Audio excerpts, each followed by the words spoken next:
Bonsoir à tous, merci d'être avec nous ici au Palais des Victoires pour la dernière rencontre de la phase régulière de Ligue A de volley féminin. Cannes reçoit le pays d'Aix-Venelle. Avec moi Sébastien Martin. Bonjour Sébastien. Bonjour. Merci d'être là, on va assister à du beau spectacle. Alors c'est vrai que sur le papier il n'y a pas un énorme intérêt puisque Cannes domine le volley français depuis une dizaine d'années maintenant. Mais attention, Aix-Venelle est le petit club qui monte petit à petit et ce soir ils auront à cœur de se mesurer à l'ogre cannois. Oui, et puis il y a le retour de la Coupe d'Europe, le contre-coup qui est aussi présent. C'est important aussi parce que c'est sûr que Yann va laisser un petit peu ses grosses titulaires habituelles au repos un petit peu. Et donc il y a d'autres joueuses qui ont envie, qui doivent prouver des choses et donc un petit peu de pression aussi sur elles. Alors on va regarder tout de suite le classement de la Ligue A féminine. Cannes en tête bien évidemment. Une seule défaite cette année face au Canet, c'était en février dernier. Je ne connaissais pas du tout le volleyball. Et puis j'ai été sollicité pour être dirigeant. On avait besoin, entre guillemets, de mon nom pour crédibiliser un peu l'équipe de dirigeants. Donc, comme ma vie n'a été qu'une succession de challenges, j'ai trouvé que c'était un beau challenge et un bel hommage à rendre au volleyball féminin de m'occuper de cette équipe. Moi, je n'y connaissais rien. La technique, ce n'est pas mon fort. Donc, j'ai dit quel est le meilleur. Le meilleur, c'était Yann. Et donc, j'ai pu avoir les coordonnées de Yann. Je l'ai fait venir à Cannes, je l'ai convaincu de mon projet sportif, c'était simple. Je lui ai dit que ce que je voulais c'est être premier et puis que je mettrais les moyens. Il n'avait lui à s'occuper que du projet sportif. Moi je dis qu'il a de la personnalité. C'est un très grand stratège. Il nous a accompagnés dans tous les succès. Les victoires, on les doit beaucoup à lui, beaucoup. Il a su déceler des pépites dans les talents, comme Victoria qui est rentrée à 19 ans, comme Eva, comme Sacha. Donc il a l'œil pour le recrutement. Après, il a le sérieux dans l'entraînement. Vous savez, l'entraînement c'est fait aussi de sueur et de larmes. En face de la passeuse, tu sais pas où est la passeuse, tu sais pas où est le ballon. Nous avons su d'abord capitaliser un capital de confiance de la part des joueuses, tant sur le sérieux du club, parce que c'est bien beau aussi de faire des contrats, mais après il faut l'honorer jusqu'au bout, financièrement. Et puis aussi par tout l'entourage, nous avons un staff médical qui est formidable.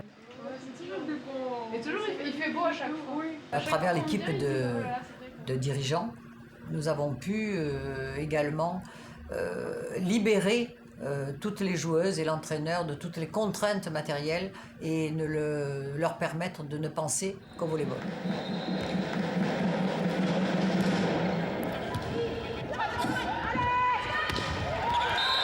Et le point cannois avec une jolie attaque et le temps mort. Alors c'est vrai que pour l'instant, les joueuses aixoises font une très bonne défense. Une équipe de Venelle loin d'être ridicule. Mais face à la machine cannoise, c'est pas évident. Et on va écouter ce qu'il se dit du côté d'Yann Fang. Le manchette, quand tu manchettes, tu ne peux pas le ballon tourner dans le bras. Si tu tournes dans le bras, c'est sûr que c'est l'autre côté. Il faut bien monter, de toucher, le bras toucher. C'est comme ça. Allez. Madame Goudard m'a cherché, même c'est 92. Elle m'a téléphoné déjà, elle a posé la question à Annie, pourquoi vous prenez le poste de le président du club. Elle m'a dit que c'est par hasard. Je dis que votre ambition, c'est quoi? Madame Goudard m'a dit que je veux bien le champion de France. Je trouvais une présidente, c'est assez confiance sur son entraîneur. Elle me laisse, par exemple, le recrutement pour le diriger l'entraînement, le match. Mais tout reste, le financier, ça c'est son travail. La technique, c'est moi qui prends la responsabilité. Je pense que c'est important pour un entraîneur. C'est le président qui a beaucoup de confiance sur l'entraîneur, donner le moyen. C'est passé au-dessus, au milieu, bon, au-dessus, tant pis. Pensez avant, organiser, c'est double de rien. Par rapport au financier, c'est difficile concurrent avec, par rapport à l'Italie ou Turquie ou même Russie. Si on considère une équipe pour la Coupe d'Europe, ça coûte très très cher. Si on voulait seulement uniquement pour le championnat de France, mais peut-être le niveau pas assez pour la Coupe d'Europe. Je pousse beaucoup les filles à aller garder la motivation, garder l'ambiance. Des fois, c'est vrai, c'est difficile.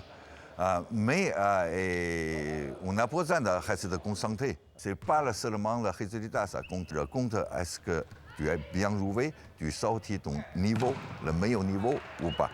Dans ce métier, ce n'est pas seulement l'argent, ça compte. Il y a beaucoup de choses. Un peu moins de maîtrise technique du côté des adversaires et ça suffit pour faire le point. Badaboum, hein, quand Eva Yaneva a le ballon, ça fait mal forcément. Une grosse force de frappe de la part de la joueuse bulgare, 1m85. Ça rigole pas avec elle. Irina Politchouk au service. La réception un petit peu difficile de Leslie Turiaf. Et Kahn qui vogue doucement vers la victoire du second set, 23-17. Et Politchouk à nouveau au service.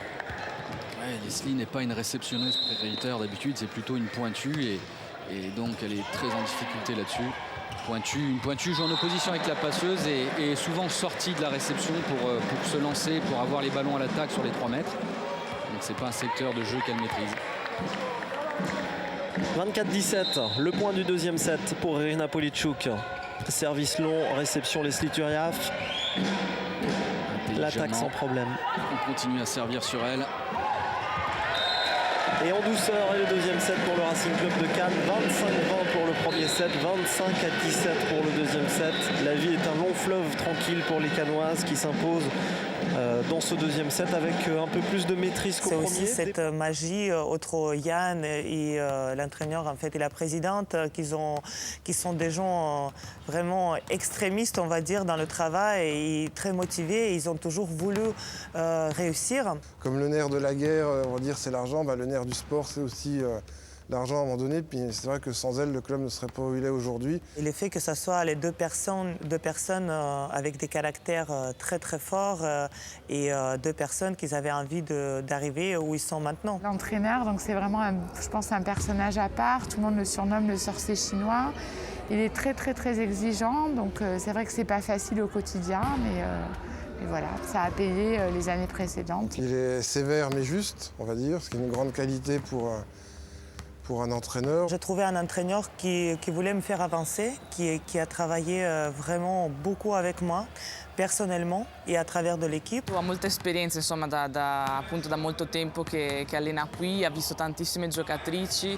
Sicuramente dal punto di vista tecnico può dar molto, può insegnare molto perché conosce la pallavolo molto bene. We have individual great players, especially our captain Vikarava. But I can say that it's not only her job, that we are all doing good.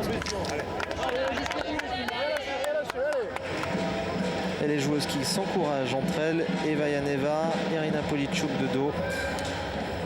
Également Anna Antonizevic, 22 ans, la jeune Serbe, une passeuse très précieuse à Jan Frank cette année. Et au service, Amadea Durakovic, Serbe également, 21 ans.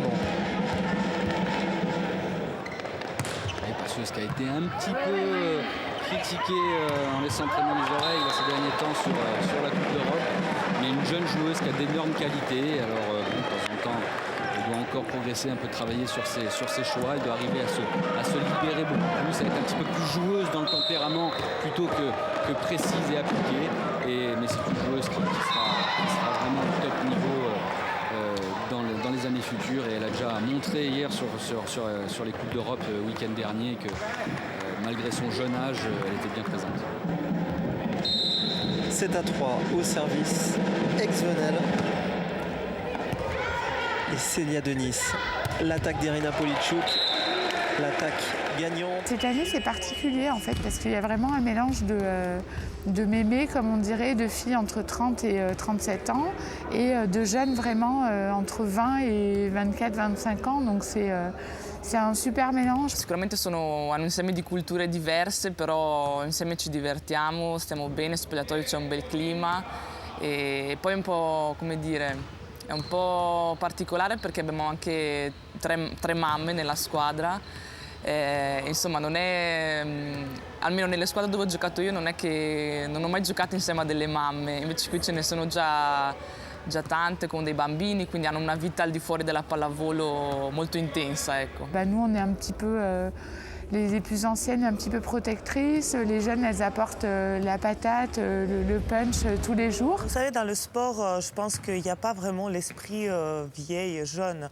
Quand tu te retrouves au milieu d'un groupe qui est sympathique à la base, avec des personnes agréables, adorables et professionnelles, en fait, il n'y a pas de souci que ça peut que marcher.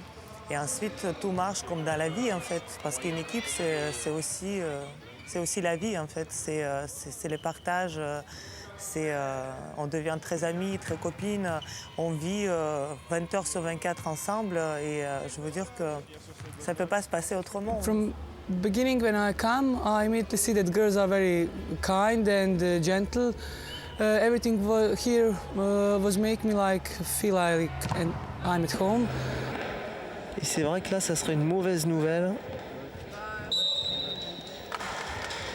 Et du coup, on attend de voir exactement ce qui se passe avec la jeune kiné du Racing Club de Cannes, Virginie Grivillers, qui va regarder un petit peu. Yann qui en profite pour discuter avec ses joueuses. Et c'est vrai que là, on sent que sa cheville est un petit peu tordue. En tout cas, elle se tord de douleur et on va voir ça dans quelques secondes, j'en suis persuadé. Voilà le point. Et regardez, au moment de la réception, elle tombe et c'est là qu'elle s'est fait mal. Elle se tient directement la cheville gauche.